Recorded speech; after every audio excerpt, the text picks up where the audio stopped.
How to form a 501c3 nonprofit corporation. A nonprofit corporation is purpose-driven, a company whose goal is not to make profit for themselves. Typically, they are an organization that wants to make money in order to help further a social cause or provide a public benefit. Let's get you started on the right path to forming a nonprofit corporation in Pennsylvania.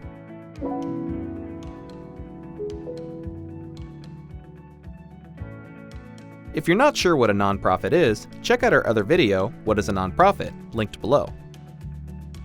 How do you form a nonprofit corporation? There are two ways. You can do it yourself, or you can hire a service to do it for you. Let's take a look at both options and help you decide how to go about forming your own nonprofit corporation. Option 1. Do it yourself. If you want to save money, you can form a nonprofit corporation on your own. Let's take a look at the 6 steps to forming a nonprofit corporation on your own. 1. Choose and secure your nonprofit's name. The name you select for your nonprofit will establish its brand. It's the first thing most people will learn about your organization. It's important to pick a name that both aligns with your mission and follows the rules of naming guidelines in Pennsylvania. You'll need to check Pennsylvania's specific naming requirements, but in general, follow these rules when choosing a name. The name you pick for your organization should not include any words that could be considered grossly offensive or misleading. The name must be distinct from that of any other corporation in Pennsylvania. For more information on what makes a name distinct, check out our other video, How to Name Your Business in Pennsylvania, linked below.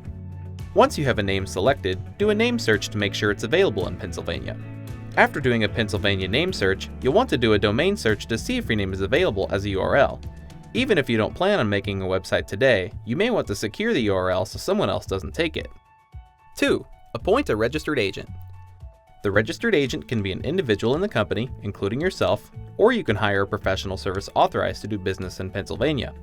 They will send and receive legal papers on your behalf.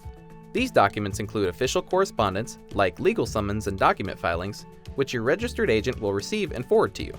Your registered agent will also help remind you to file the necessary reports.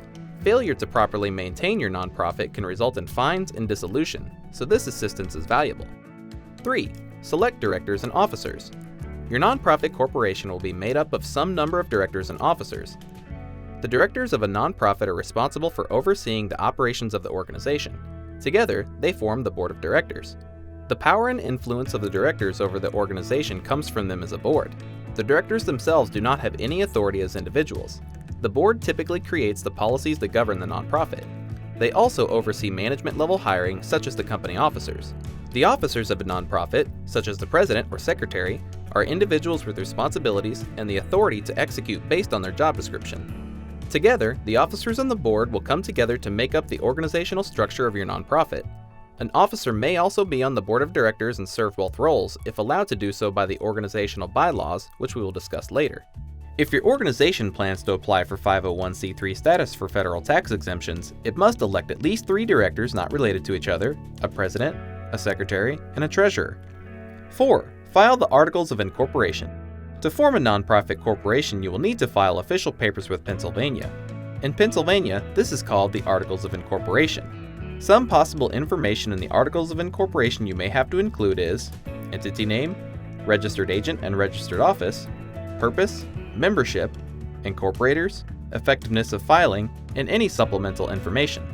For more information on the sections of Pennsylvania's Articles of Incorporation, check out our page linked below. 5. Operating procedures and housekeeping. After the Articles of Incorporation are approved, you must publish your filing in 2 general circulation county newspapers, one of which must be a legal newspaper. Once your nonprofit corporation has been formed, you'll want to start getting the structure of it together and determine how your nonprofit will be run, starting with the bylaws and conflict of interest policy. Your bylaws are the rules that determine how your organization will be governed and run. You can think about it as a constitution for your nonprofit. It makes the rules and priorities clear for everyone involved.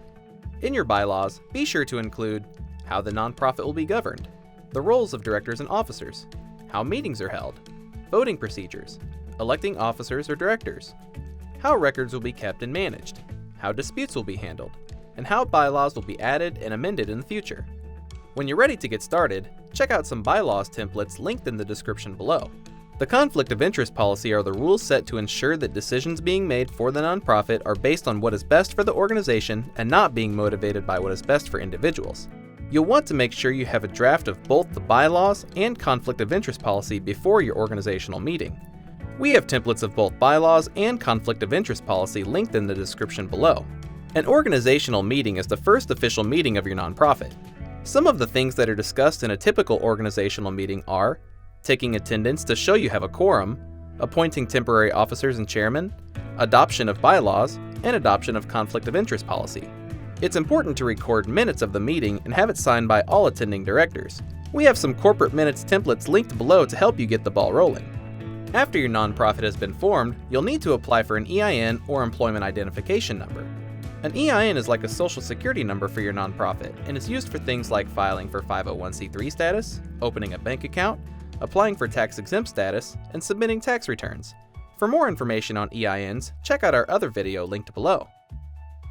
As a nonprofit in Pennsylvania, you will also need to register for appropriate state-level tax IDs using Form PA-100 linked below. 6. Apply for 501c3 status, federal tax exemption. What is federal tax exempt status and why do you want it? When a corporation generates income, that corporation has to pay a federal income tax. As a nonprofit, your goal is to generate income that is used to help further a cause rather than fill the pockets of the company employees. Because of this, the federal government allows that nonprofits' income not be taxed so that more of the money can go towards the cause that the nonprofit is supporting. Before your nonprofit can apply for 501c3 status, it must file the Articles of Formation with the required provisions, adopt the bylaws and conflict of interest policy, and have an EIN number. In order to file for tax-exempt status, most organizations will need to file Form 1023 online or by mail and pay a fee of $600. If your organization's annual gross receipts are below $50,000, then you may be able to file Form 1023-EZ with a fee of $275. You can check your eligibility with the link in the description below. Once you've received your 501c3 determination letter from the IRS, you will automatically be exempt from Pennsylvania state corporate income tax. Option 2. The second way to form a nonprofit is to hire a professional service to create your nonprofit for you. Hiring a professional service to file your forms and act as your registered agent for the nonprofit will cost you an additional $50 to $150. This fee only covers formation of a nonprofit corporation. If you wish for the professional service to file for 501c3 status, the cost may go up to as much as $1,700 plus filing fees. However, there are several benefits to working with a pro. A hired registered agent helps with getting your reports filed on time, helps you stay organized by keeping your business mail separate, and is available at all regular business hours to accept official mail and legal papers on your nonprofit's behalf. If you want to form an organization or company in Pennsylvania with the purpose being to help a cause rather than make a personal profit, a nonprofit corporation is the best way to do that. Now you know all the steps to form a nonprofit in Pennsylvania. For a more detailed guide, visit our site at startupsavant.com. Give the video a like if you found it useful, and subscribe if you'd like to see more. If you have questions or encounter any roadblocks, leave a comment below. Good luck in starting your nonprofit.